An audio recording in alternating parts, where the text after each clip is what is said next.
Welcome to another episode of the Pharma Founders Academy podcast. I'm James Pereira, the founder of this channel and the seven-figure Pharma Accelerator program that helps pharmaceutical founders grow revenues by 2x in 2 years guaranteed. My guest today is the founder and CEO of ETL Healthcare, who is based in Armenia. Her name is Dr. Liana Kasyan, who is she has a list of accomplishments and activities that she is still involved in. She's a member of the WHO Global Patient Safety Network, GPSN. She is the Technical Advisory Board member at Ancillary. She is a member of the International Society of Pharmacovigilance, ISOP. She is the Global Pharmacovigilance Society Ambassador for Armenia. She is the International Editorial Board member for the Journal of Pharmacovigilance and Drug Research, in short, JPADR. And she's a board member of the American Association of Specialists in Evidence-Based Medicine. And she's the co-founder of Do No Harm Health NGO. So it's a pleasure to welcome you, Dr. Liana. Thank you very much. Thanks for your invitation and for your introduction. It's a big pleasure for me to be here and to talk with you. Thank you. Once again, Dr. Liana, I'm sure that you are going to provide some helpful input on pharmacovigilance for pharmaceutical and biotech founders, the importance of pharmacovigilance, and how should a small company undertake pharmacovigilance. So, Dr. Liana, I know that your healthcare company is known as ETL Healthcare. Do you mind letting us know what does E, T, and L stand for? Okay. So yes, actually, ETL is about evidence, trust, and leadership. I think that this is important. Three features for any company to start to work. So, this belongs to evidence, trust, and leadership. Okay, and one more thing, Dr. Liana, I know that in our pre-interview discussions, you also said that ETL stands for something else. Want to share Yes. with our Sure. At the beginning, when I decided to establish my own company, I thought about my family and my kids. So these were the first letters of the names of my kids. But then to have more professional view of my company, I decided to have these three letters to introduce important features for any company. So, but at the beginning, the intention was the first letters of the names of my kids. Oh, that's very sweet, Dr. Liana. And I hope your children are proud that you have used their initials in your company Yes. name. And I think this is also a fantastic legacy to leave behind because your kids can remember you, as long as they are around. Absolutely. So Absolutely. Thank you. you're welcome, Dr. Liana. So tell us a bit about your background, Dr. Liana. Besides, knowing what you are currently doing, the 5 or 6 things you're doing besides, the company and being a mother, but just a little bit of your background as well. Sure, with a pleasure. So I'm Liana Kasyan. I'm a medical doctor by my background education. I'm child neurologist and used to work in one of the hospitals in Armenia, in Yerevan city for many years. Then I also graduated from American University of Armenia. It's like the branch of Johns Hopkins University, and got a diploma of master in public health. After that, I decided to switch my career and to devote it to the clinical research, medical writing, and pharmacovigilance. So the last, let's say, 15 years, my career is about pharmacovigilance and clinical research. So now I'm here. So I decided to establish my own company and continue to work. Actually, pharmacovigilance is my big passion, and I love to do whatever I can to improve patient safety. Doctor, did you say that you are a child neurologist? Yes. Yes. Oh, wow. Okay. So, that's a subspecialty. And what made you switch to pharmacovigilance? There is some difficulties, or let's say challenges, in Armenia while working as a practical doctor. This is, let's say, maybe another topic for our discussion. That's why I decided to get another diploma. It was the Master of Public Health at American University of Armenia, finishing this great university. So after that, I decided to switch to the, let's say, public health and public safety field, because I thought that this is not less important as being a practical doctor, and even more important to have my knowledge, skills, experience to be used for safety of the general public. That's why just shifting from practical experience to the, let's say, public safety, it's not about finishing your career as a doctor. It's about another approach, another line, but still thinking about the safety and health of the public. And has your experience as a child neurologist had any impact in your career as a pharmacovigilance person? Mm-hmm. Yes, of course. Overall, being a doctor, I'm always highlighting that medical background is important for pharmacovigilance field, because, there are so many cases when just being a doctor is just crucial for medical review, for causality assessment, for all this stuff. It's important to have medical background.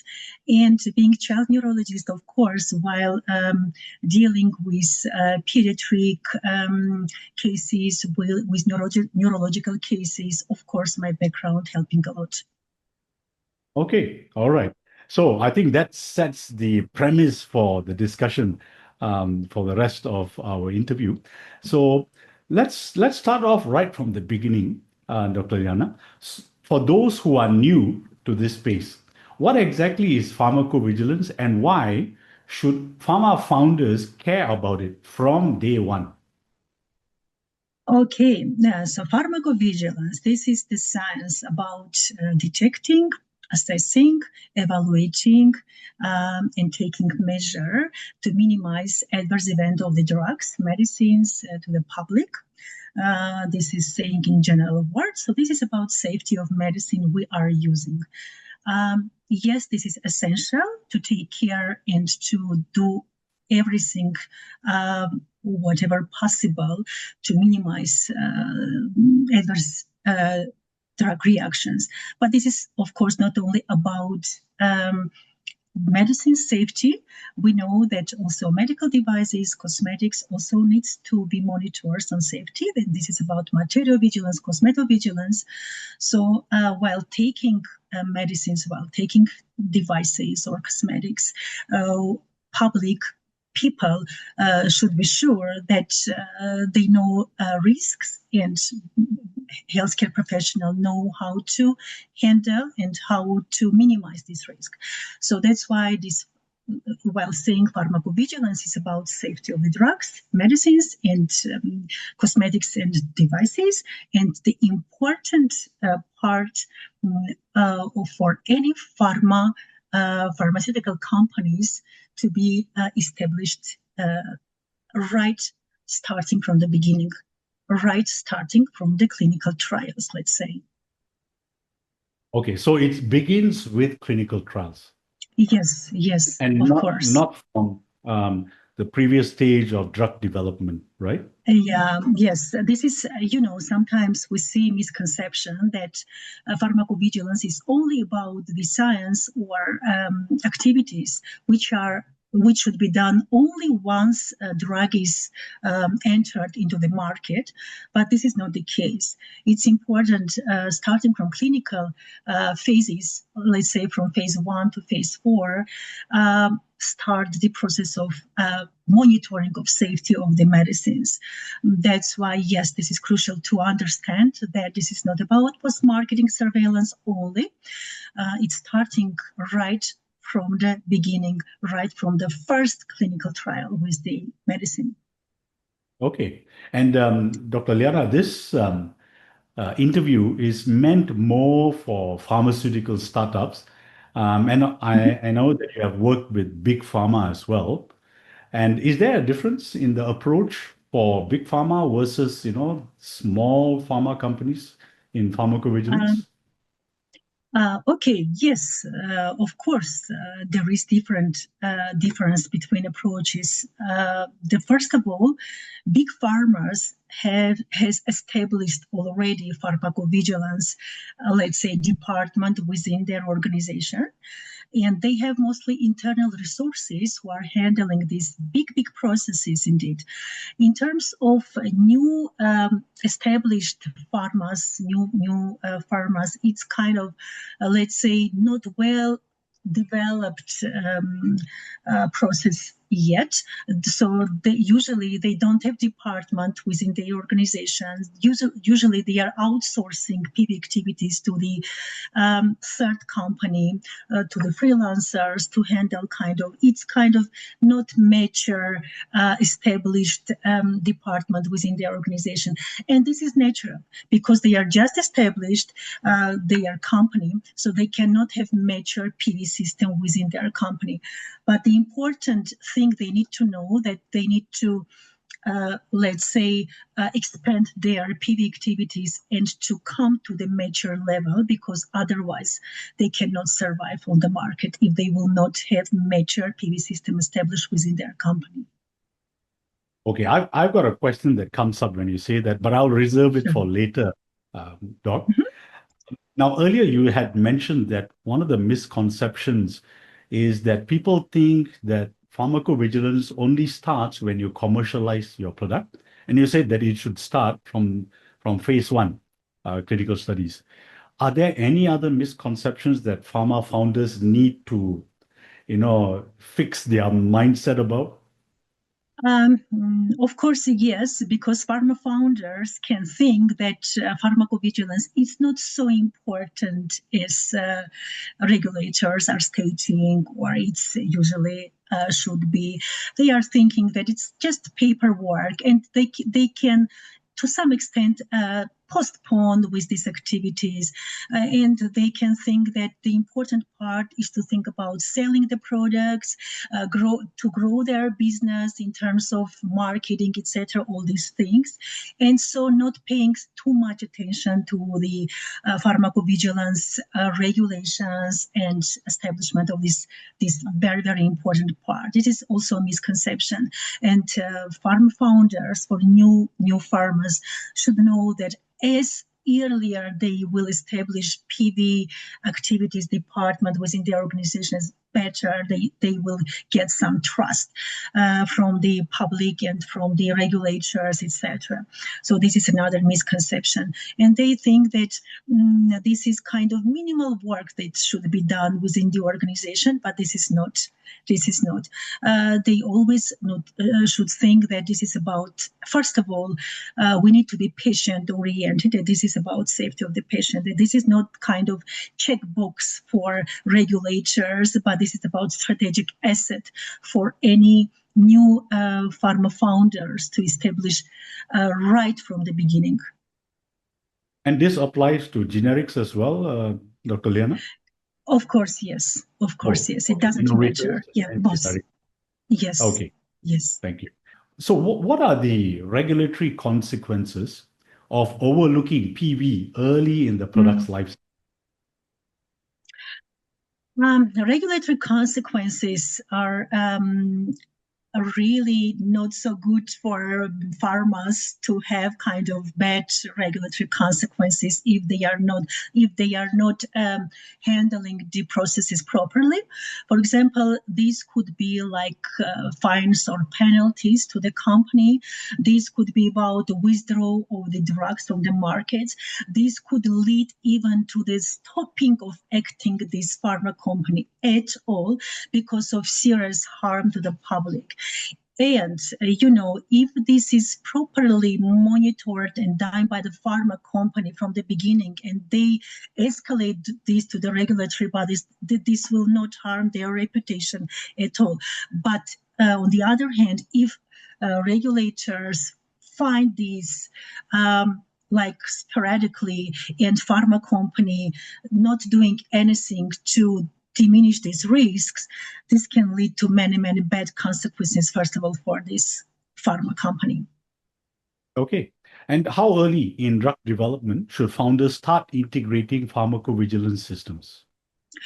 As I said, from the drug development stage, from the clinical trial, the first clinical trial, they need to already start thinking about reporting safety from clinical trials. It would not be like PV system, like after drug is approved, but kind of to report safety issues related to the drug. It's starting from the phase 1 clinical trial.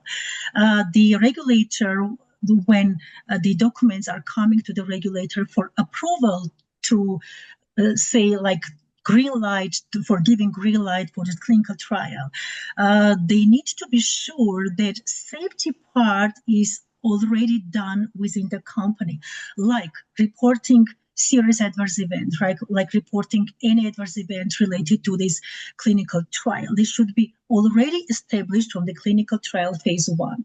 Then when we have phase 2, phase 3, when we are assessing safety and efficacy, it's important to pay attention on benefit risk balance of the medicine. And your PV system should be even more mature than it was for clinical trial phase 1.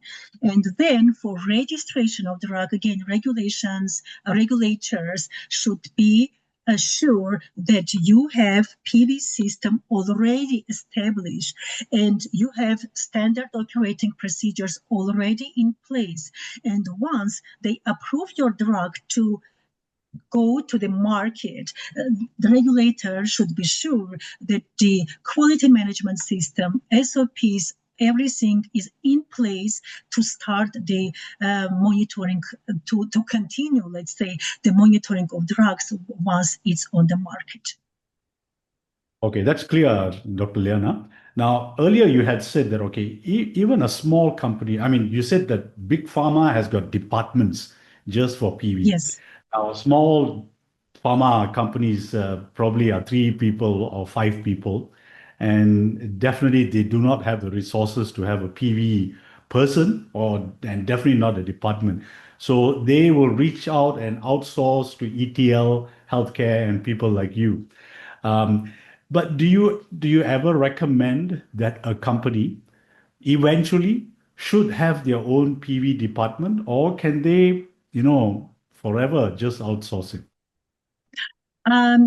Interesting question. They can have both. They can have their internal PV department, but on the other hand, for some activities, they can still outsource to the contract research organization, as you said, like EGL or the other organizations for some activities. However, it's important to have their own PV department because, there is important part here. Pharma company can outsource some activities to the CROs, but on the other hand, the final responsibility still relies on the pharma company. Final accountability is still about pharma company. That's why even when they are outsourcing activities to the third party, they need to have established PV department within their organization to be able to be responsible overall for PV activities within their company. That's why I would say that both are important.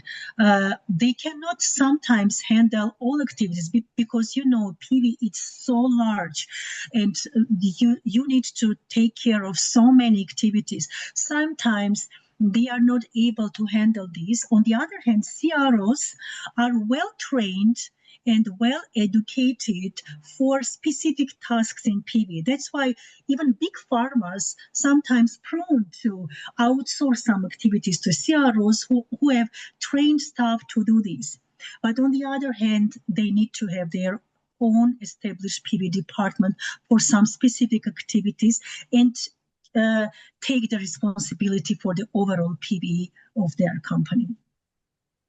Okay, so from what you're saying, Dr. Liana, is that no matter how big you are, you can't do everything yourself, and that Yes.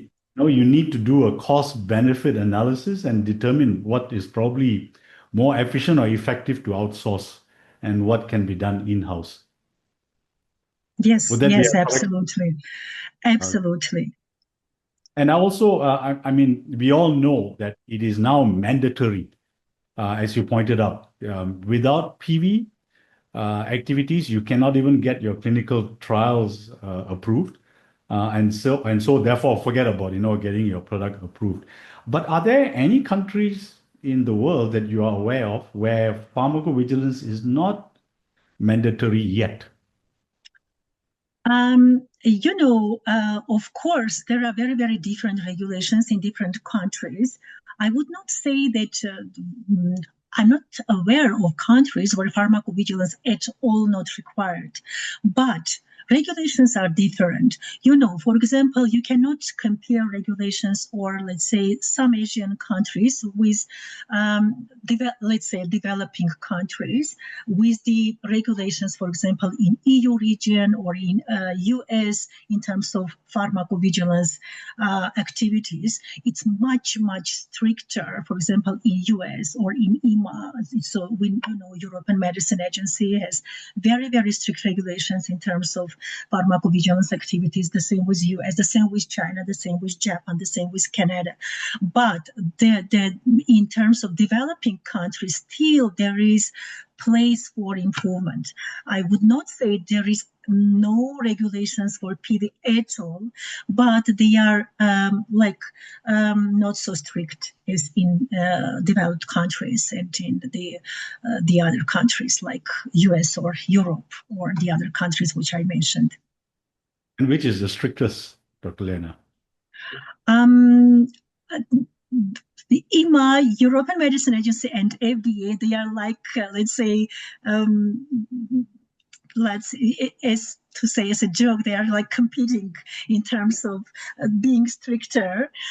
Both are strict. They have their own regulations, of course. There is kind of ICH regulations which are just both US and Europe following ICH regulations. Of course, they are established with these both continents efforts. On the other hand, FDA has its own regulations, EMA its own regulations, but the important thing is that they both are thinking about safety of public and doing all possible not to harm people and public as much as possible. This is important. And this is general rule for the regulations all over the world. Okay. And earlier you had mentioned that if you don't do PV, then not only do you get into trouble with the regulators, you may have legal issues and also reputational risk. So how does good PV reduce both of these legal and reputation risk? Yes, just even we were speaking about new founders, pharma founders. So what I would suggest is to establish their PV activities as earlier as possible, even with few resources, even with let's say few financial parts which will not afford you to have, let's say, big department.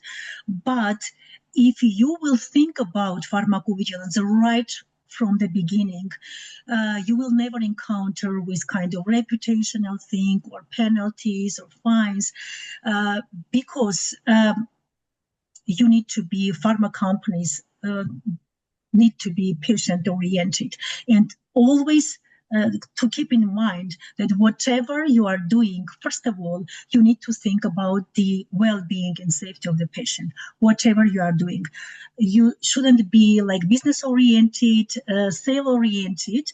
This is, of course, important for pharma company. Otherwise, they cannot. This is one of their purposes. But on the other hand, the main goal should be not to jeopardize the public safety and well-being.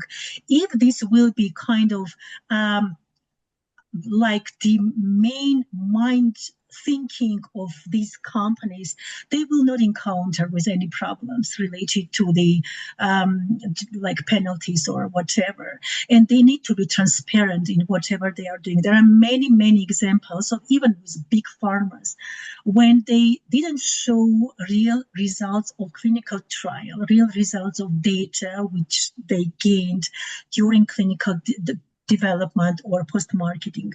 And this finally led to penalties, to fine, to reputation loss, etc. Even coming to the bankruptcy of these companies and stopping activities of these companies at all in the market. That's why this is important to keep in mind, that just not to encounter with these problems, just to be transparent with data you have, to show this data just for your benefit as a company. Even let's think about like this, not only for safety of the public, but for your benefit and long-term acting as a company. To be transparent with regulators, with public, this is important. So, and what you are saying also, Dr. Liana, from what you just mentioned, is that, I mean, you can go bankrupt from all the fines if you don't do it. So does it mean that there are different levels of, how strong your pharmacovigilance, SOPs or plans are? Yes, of course, yes. As I said, even starting from the beginning, if you are a small pharma, just a new pharma in the market, even from that stage, let's say you have one product on the market. Even for this one product, you can establish a big PV system, even for this only one product.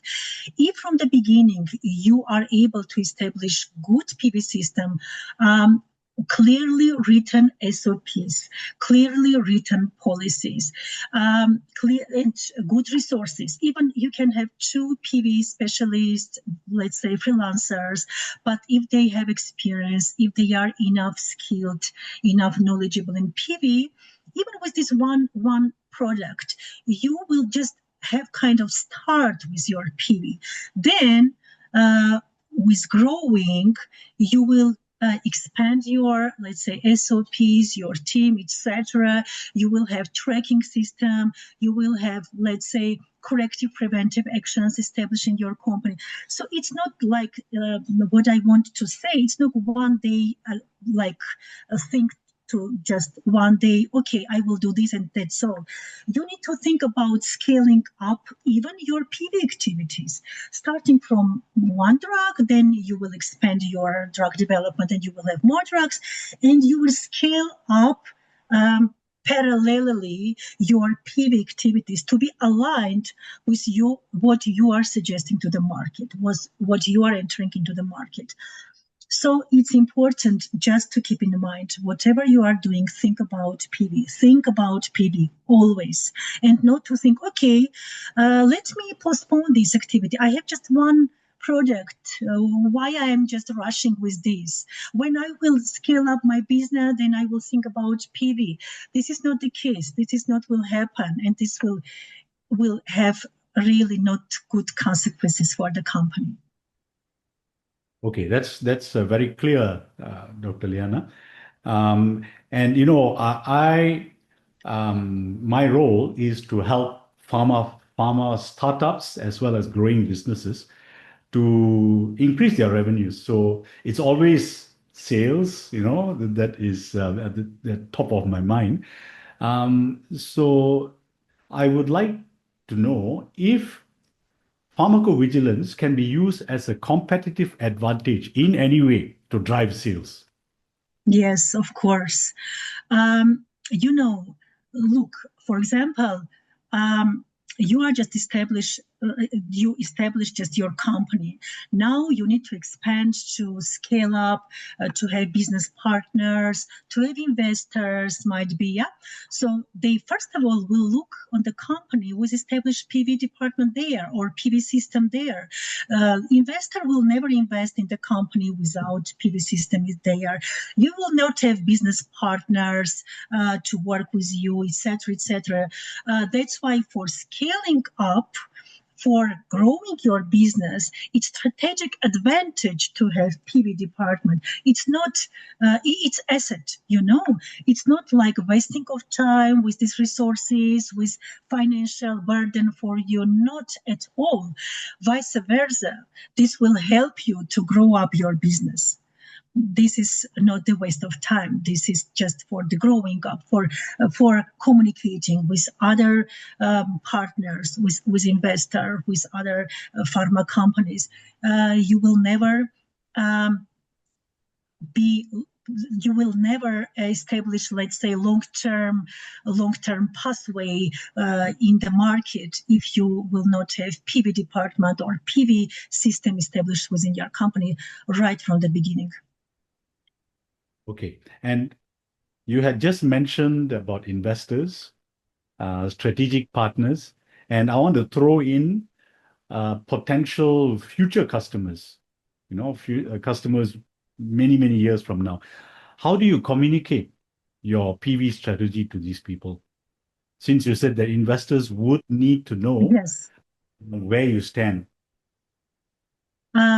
For example, for investors, you are presenting, let's say, pitch deck to present your company. You are presenting your medicines there, that they are so effective for some disease, etc., etc. You are presenting some figures to engage investors or business partners, etc. So you need to present also your safety part.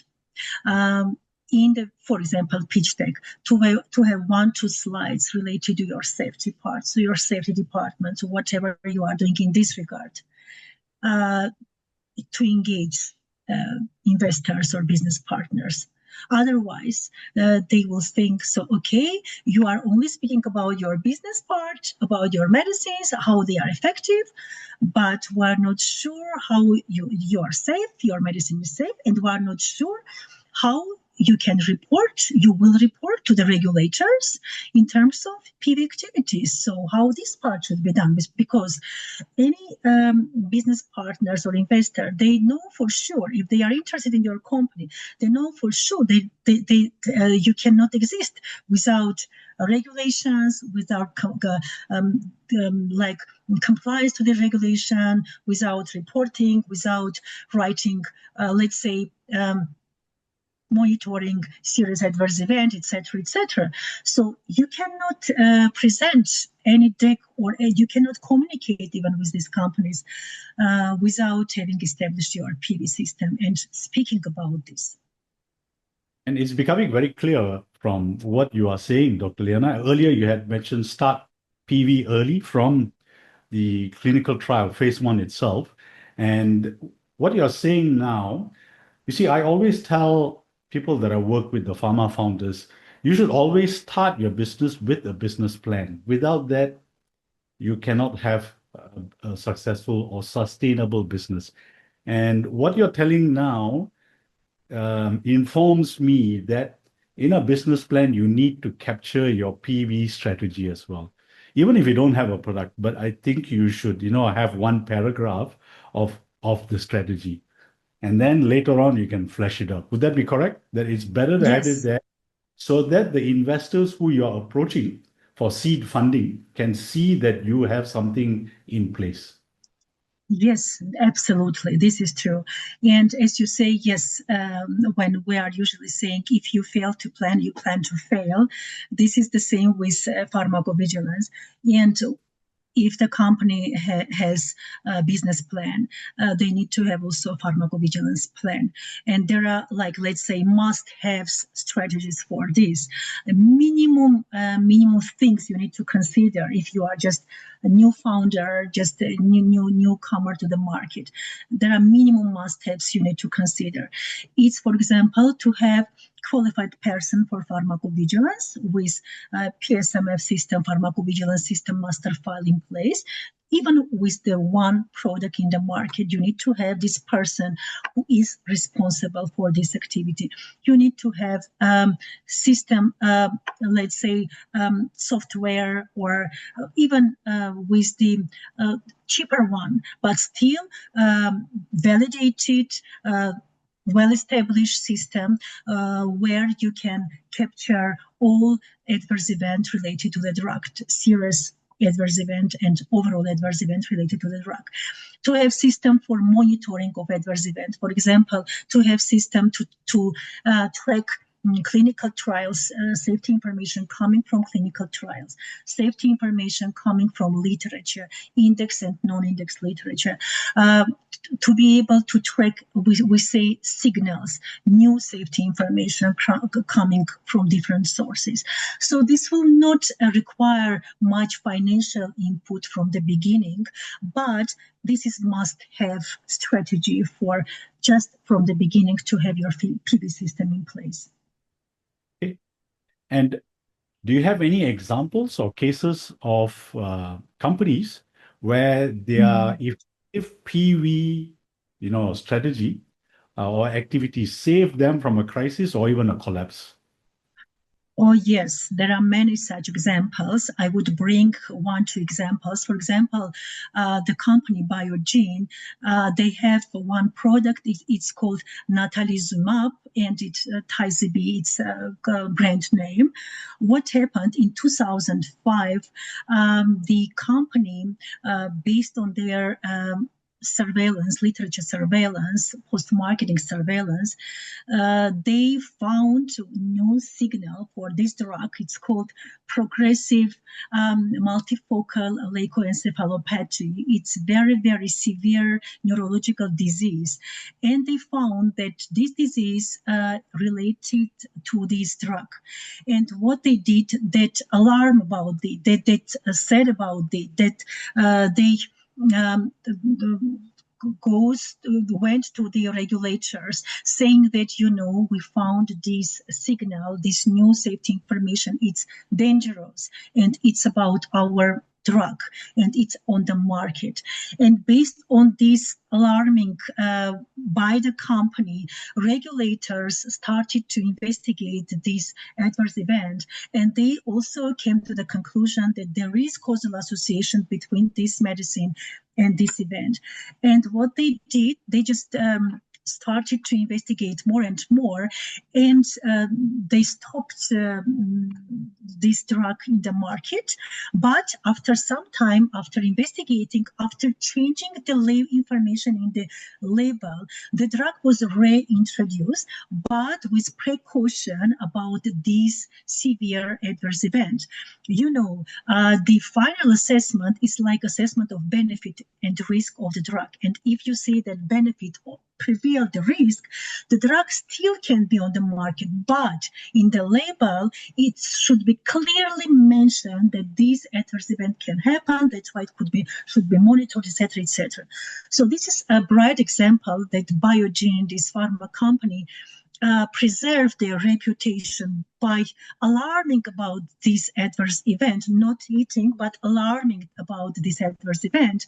And so everything went well for the company and for the public safety, etc. Another example could be with Johnson & Johnson. It was in 1982. They have one drug, it's called Tylenol, and it was they just see that there are many falsified drugs on the market with the same name, with many not good adverse events. And what they did, they recalled, let's say, about 13 million bottles of this drug from the market and started to investigate where coming these falsified drugs. And after that, when they recalled these batches with falsified Tylenol, it was also a good sign for this pharmaceutical company to move forward because regulators know they are too cautious and they are taking care not only about their own products but also falsified products related to their brand products. This is another bright example from Johnson & Johnson.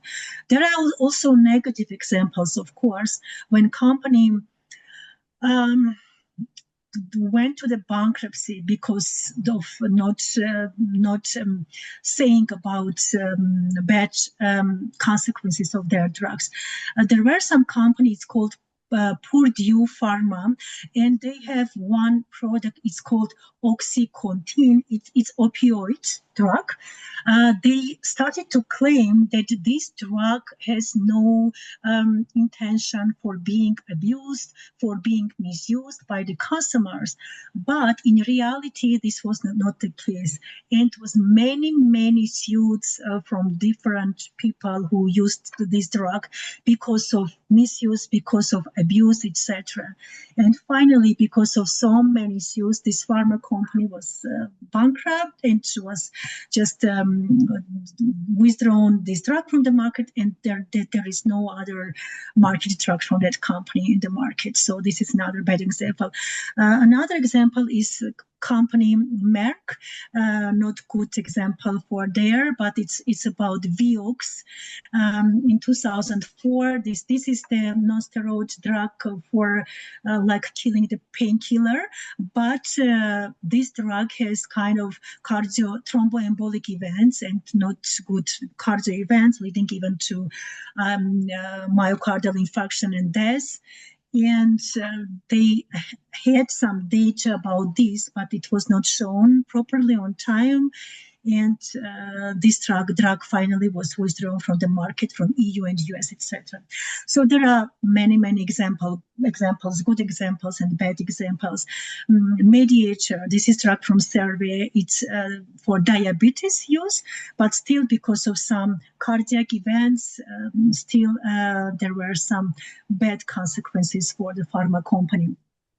But they had efforts, they put some efforts to improve their reputation on the market after all this, what happened with them, and they are still on the market, these companies, but more conscious and paying much more attention to their reputation and not just for showing data as they have, not to hidden something, but to showing and to be transparent and to be honest with data they are presenting. So, Liana, you just juxtapose the good companies versus the, not so good. Biogen versus Purdue. Now, in the Biogen case, they were proactive.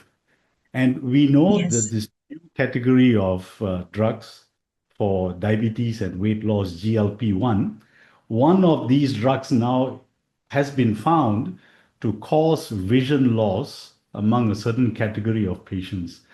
And that was actually not mentioned by the company, but by a customer. So is that an indicator that the system broke down in that company, or was it ethical issues that prevent them from revealing this?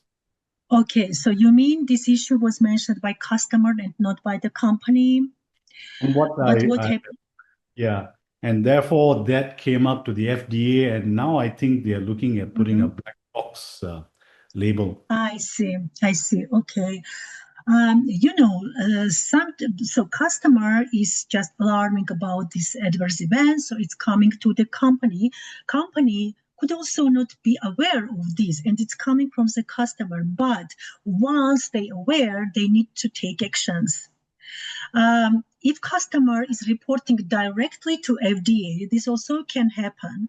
And FDA can, for example, they are kind of requesting marketing authorization holder to provide more information because customer directly reported to the FDA.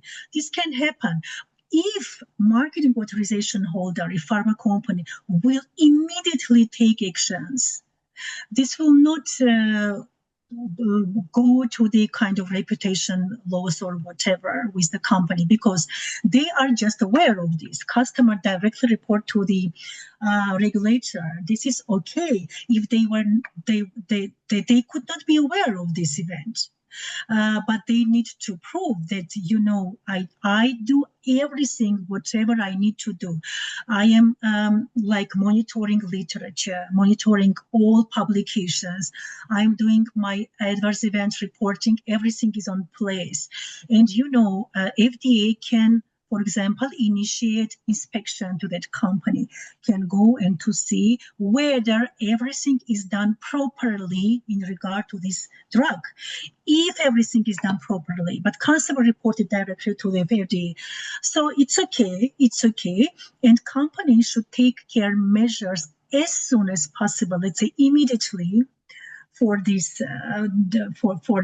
drug adverse event, like as you say, to have black, let's say this triangle monitoring on the label for this event. There are kind of additional monitoring system, additional risk minimization system for the specific drugs.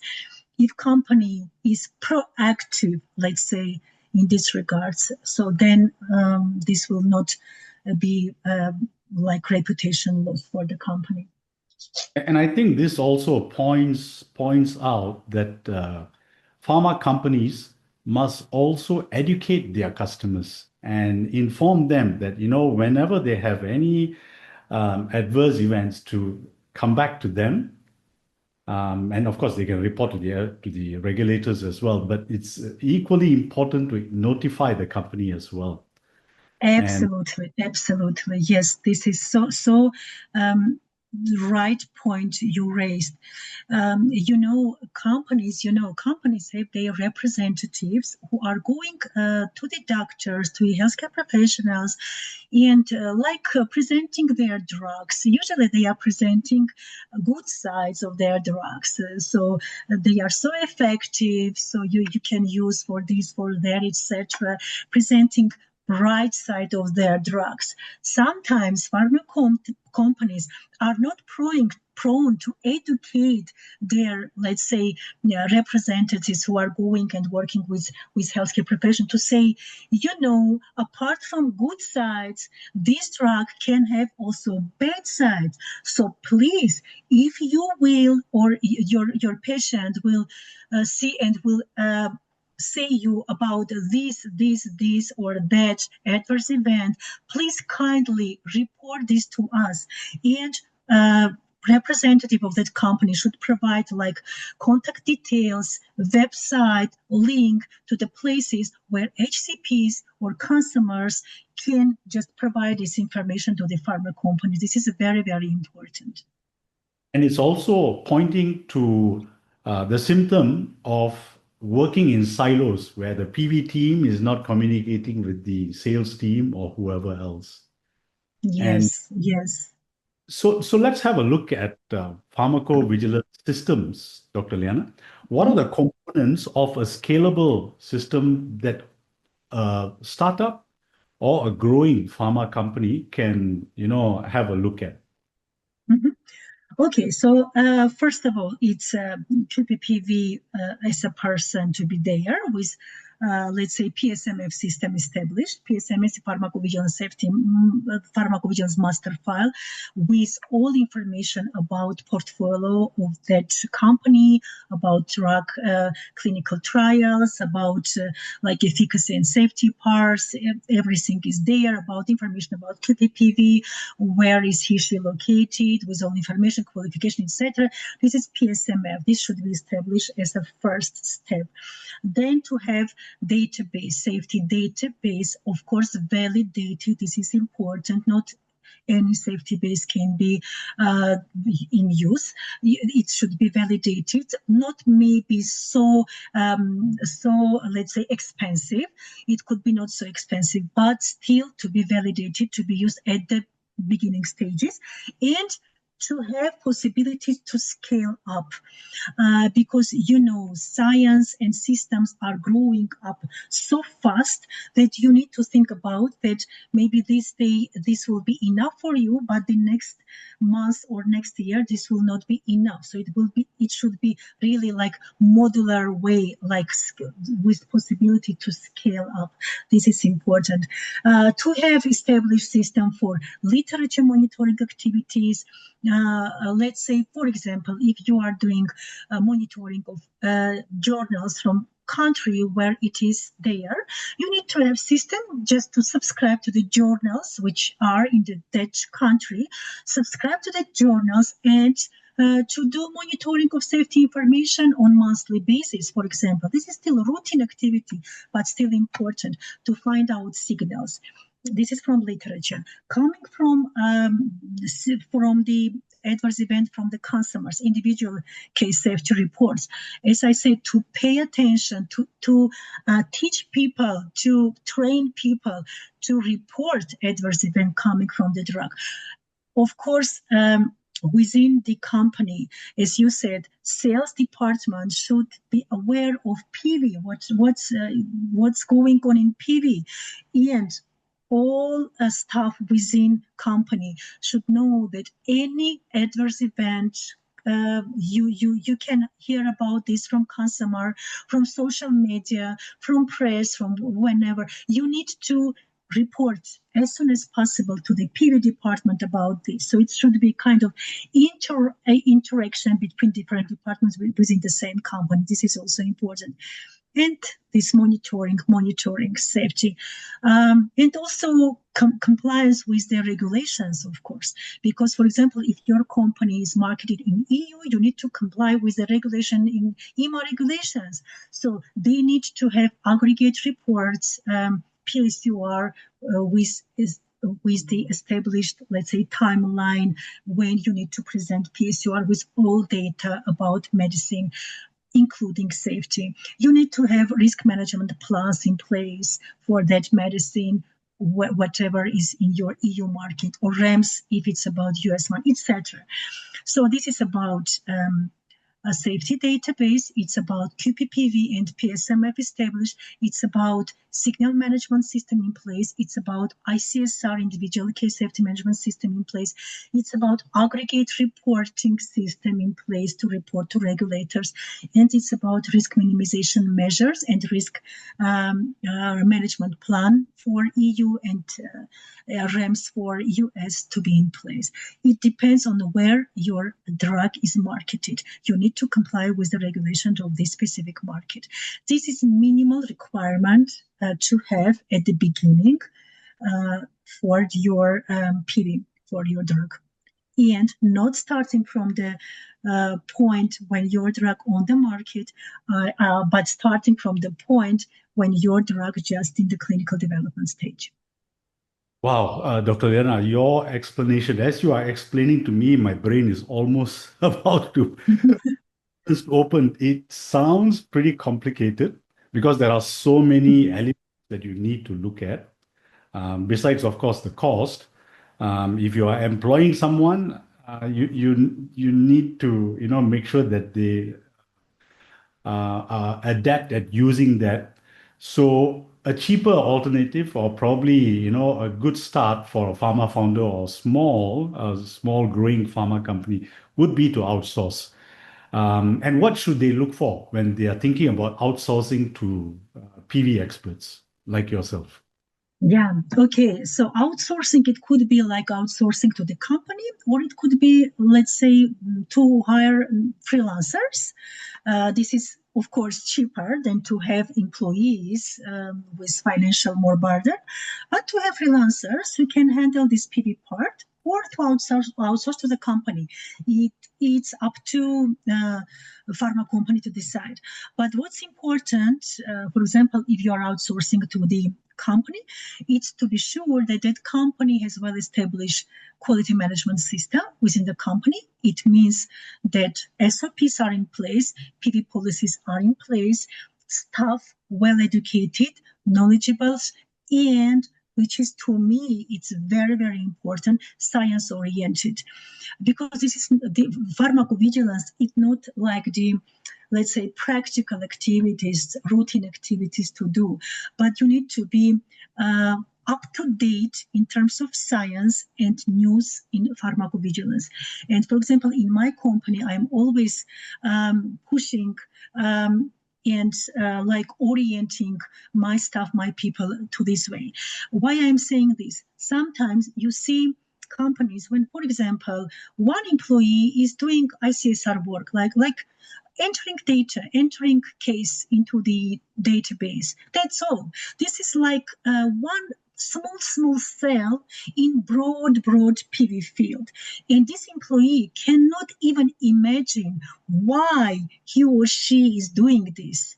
I encounter with so many such cases. Okay, I'm just entering the case, but I'm not sure why I'm doing this, where it will go, why it will go, why it's important. The same with signal. Okay, I'm just trying to find new signal, new safety information, but for what? How then? Where it will go? To which? Like let's say destination it will come finally. You know, they are doing just small smell of the cell of the work, and that's all. To me, employees should be like broad-minded.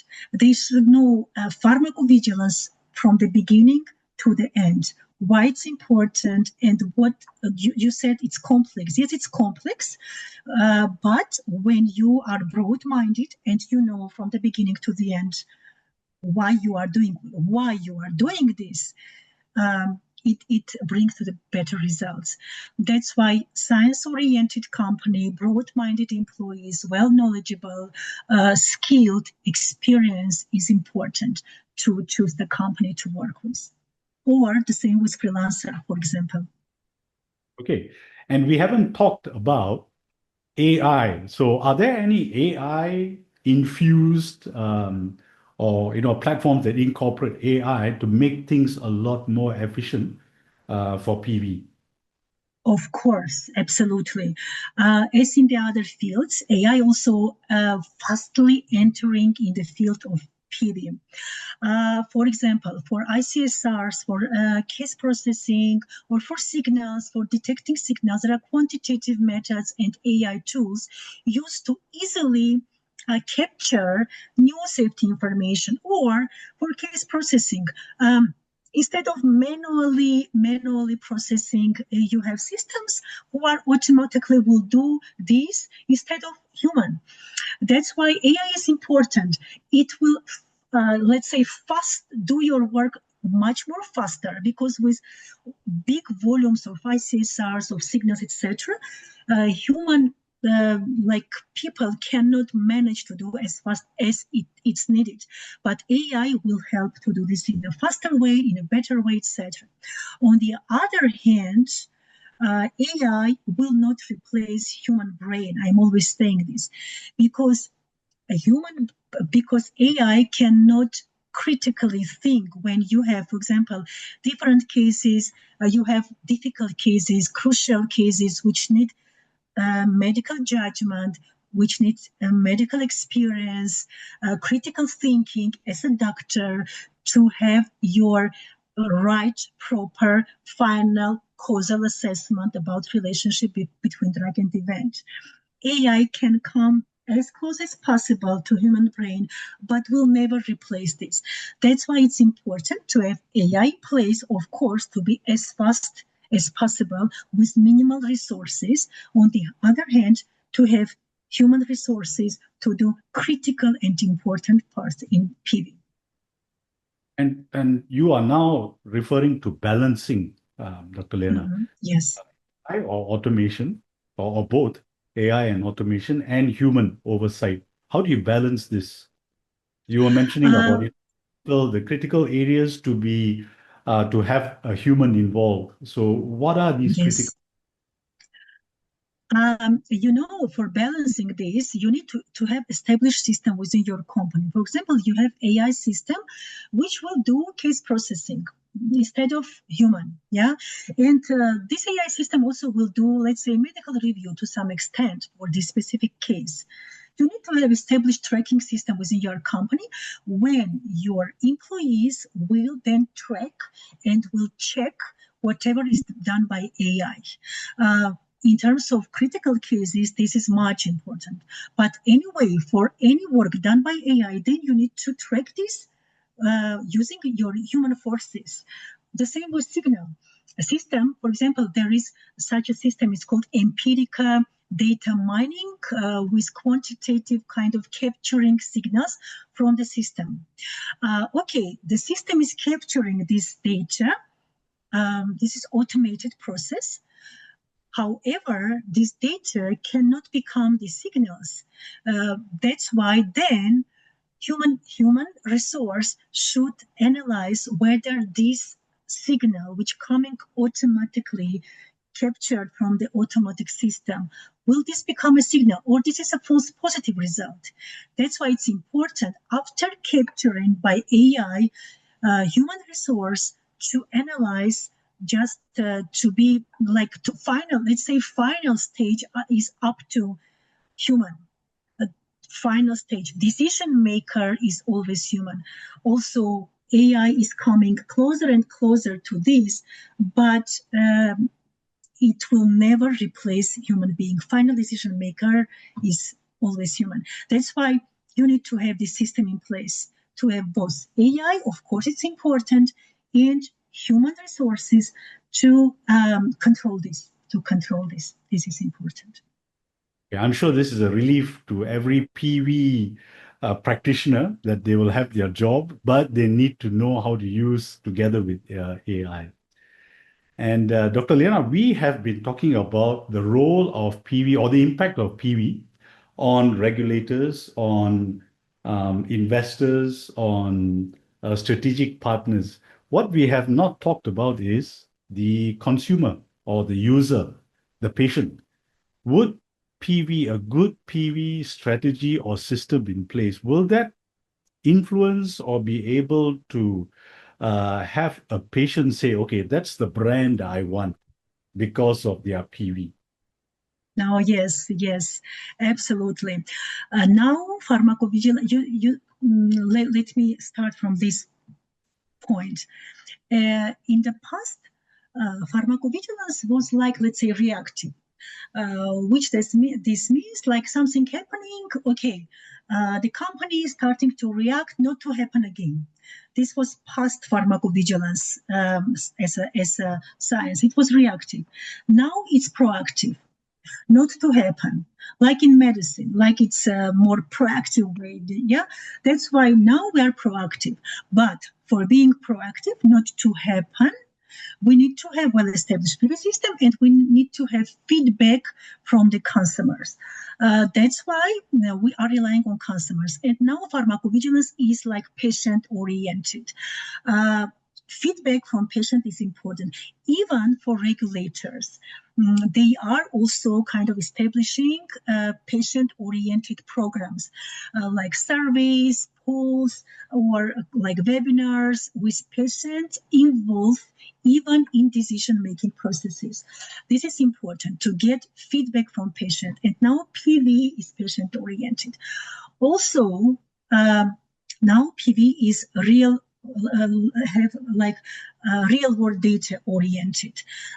If in the past we are more prone to rely on clinical trial data, let's say now it's real world evidence. It's still coming from patients. That's why encouraging patients, encouraging consumers to report data, this is important.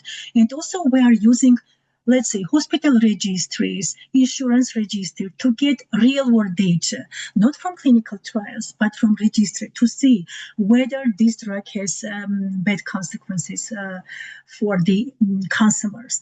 This feedback is important, and PV is now all patient-oriented. And as I said, pharma company need to have system in place always to communicate with patients, with consumers, not only with HCPs, with doctors and with regulators, which is still important, but with patients. They have representatives, they work with patients and with healthcare professionals to provide information. So always they need to think about safety of patients and to communicate with patients directly. For example, via press release, via social communications, via LinkedIn, some posts, etc. Patients or customers see that this company is cautious and they think about safety of patients. They are always reporting about some information about safety part of their drugs. So we can trust this company. This is important. We can trust this company. And this coming from the company side to always present this information in trustful and transparent and honest way.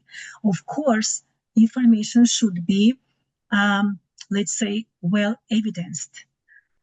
When you have clear picture what you need to present now to the customer, and customer will give you proper feedback on this, good feedback for your company, of course.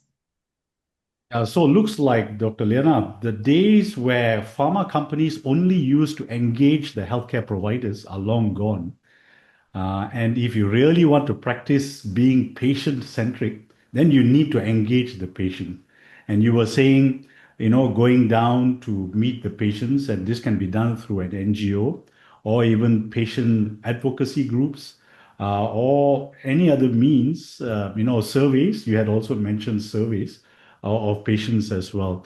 So, yeah, I think, it's pretty obvious that things have changed, and pharma company that doesn't engage patients is going to lose out. What trends do you see in pharmacovigilance, especially related to digital health? Okay, in terms of digital health, for example, there is a mobile application for the reporting of adverse events for the patients. This is very easy. So just they need to know that there is this mobile application to just report this, and it's very easy. So for just encouraging reporting adverse event, and this is we already spoke about how much important reporting adverse event. They can use, for example, this mobile application for doing this, for example. Yeah, this is all about digital health. Unbelievable, Dr. Liana. I never thought that the day would arrive when adverse events reporting can be so efficient. And I guess what this means is that every subject or patient in clinical trials and patients, once the product is commercialized, should be made aware that such an app exists and to use that app to report any adverse events. Yes, usually this is about, of course, post-marketed cases when consumer, why it's important. Let me explain. Because when we speak about clinical trials and we speak about, per new guideline, we are not saying subject, but we are saying participant. Per new, coming into force from July, it's not subject, but participant from the clinical trial. But what I wanted to say is that they are not reporting directly, and they will not use this mobile application, because usually investigator who is responsible for the trial, he will or she will report this. So this mobile application is mostly about post-marketed drugs. Why? Because when drug is already on the market, it's becoming uncontrolled. Clinical trials are controlled. It's for the specific period of time, and staff is there, and they are responsible for all the safety about the participant of the trial. But when the drug is coming to the market, it's becoming uncontrolled. That's why it's important to encourage consumers to report via this mobile application about their adverse events. And gets rid of a lot of the paperwork and bureaucracy as well, and speeds up Yes. everything. And also, since we are on the topic of the future, Dr. Liana, how do you foresee pharmacovigilance evolving over the next, let's say, 5-10 years? And how can pharma founders prepare themselves for what's coming? Yeah, actually, we already spoke about this. Just to highlight again, artificial intelligence, machine learning, digital health is entering into pharmacovigilance very, very fastly. So after 5-10 years, it will be even more influencing on PV. Of course, not replacing human, but still more coming closer to human resourcing. That's why for new founders to have their systems scalable, not for 1 or 2 days, but to try to build in a scalable way, like in a modular way, to meet these new expectations, to have this AI system already not so expensive, but still try to build this AI system starting from now and to have this scalable, let's say, like to have kind of cloud-based system, maybe just as new systems in PV, to be scalable and modular, because PV is growing fastly in terms of AI, machine learning, digital health. So your system as a founder should also be scalable and modular to come in parallel with the PV system, with the PV like development as AI machine learning. You also step by step to move forward and not to go back with your system, to be scalable and modular. What is one piece of advice that you can give either an aspiring pharma founder or a new pharma founder who is just starting up, or even growing early stage growth companies? It's hard to establish PV system from yesterday. From yesterday, This okay. is crucial. So, This is so crucial. probably that is linked to what I had earlier said. Having your business plan, that should be one Yes, of your first thoughts as well.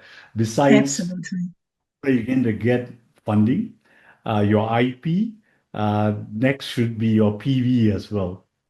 This is Yeah, must. yeah, and And always, when you keep in mind the patient safety, just keep in mind the patient never forget about this and only think about business and selling, but keep in mind about patient safety. If you will keep in mind these two words, patient safety, all will be great, and you will comply with regulations. You will get the reputation, trust, and everything. Just keep in mind, do everything for patient safety. And Dr. Liana, there is this concept about visualization. If you visualize something, you can manifest it and stuff like that. And I was just thinking as you were talking about, it's all about the patient. I think pharma founders should go to a hospital, snap a photo of patients and stick it up on their wall and see it every day. And that will remind them of why they exist and why they have started up. Absolutely. Absolutely. So how can anyone, the listeners, the viewers of this podcast, reach you, Dr. Lena, if they want to learn more or even start their pharmacovigilance efforts? I'm always available via LinkedIn. They can reach me out just to connect and to reach me out there. Also, my email ID is there, so you can write me an email. I am very responsive, uh, answering very quickly, and trying always as much as I can to help people. That's why I'm available always for whomever I need. They need my support. So thank you very much, Dr. Liana. And viewers, I am going to place Dr. Liana's LinkedIn profile or link in the description box below this video. So just click on it and reach out to Dr. Liana.